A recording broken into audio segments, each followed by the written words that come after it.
நாங்கள் ஜனநாயக கோட்பாட்டில் தான் நாங்கள் பேசுகிறோம்.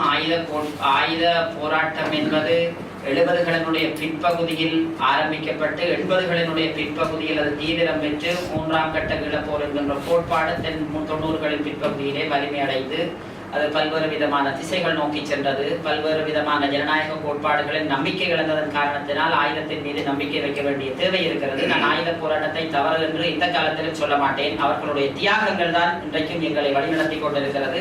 அதற்குரிய சூழல், அதற்குரிய ஏதுவான நிலைகள் இக்காலத்தில் ஏற்படுமா என்கின்ற நிலை இருக்கிறது. மக்கள் மிகவும் பாதிக்கப்பட்டு போயிருக்கிறார்கள், நொந்து போயிருக்கிறார்கள். நொந்து போயிருப்பதற்கு ஒத்துழைப்பு கொடுப்பதற்கு இந்த 5 ஆண்டுகளாகியும் எந்த விதமான அடிப்படை கட்டமைப்புகளும் ஏற்படுத்தப்படாத ஒரு சூழ்நிலையில் இது தற்போதைய சூழலில் சாத்தியமாக கூடிய நிலையாக அமையாது.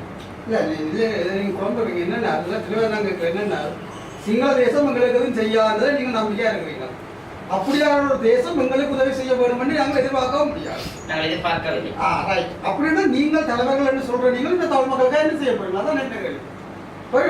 தமிழ் மக்களுக்கு ஒரு தந்திரோபாய ரீதியில், ராஜதந்திர ரீதியில் எவ்விதமான வழி நடத்தல்களை மேற்கொள்ளலாம் என்கின்ற வகையில் தான் தமிழ் மக்களை நாங்கள் வழிநடத்த வேண்டுமே தவிர எதிர்ச்சி அதிகார போக்கிலே நாங்கள் தமிழ் மக்களை வழிநடத்தலாம் என்கின்ற கோட்பாட்டுக்கு எதிராகத்தான் நாங்கள் இவ்விதமான செய்தியாளர் சந்திப்பு வைக்கிறோமே தவிர நாங்கள் வேறு விதத்திலான மாற்று கருத்துக்களுக்கு இல்லை.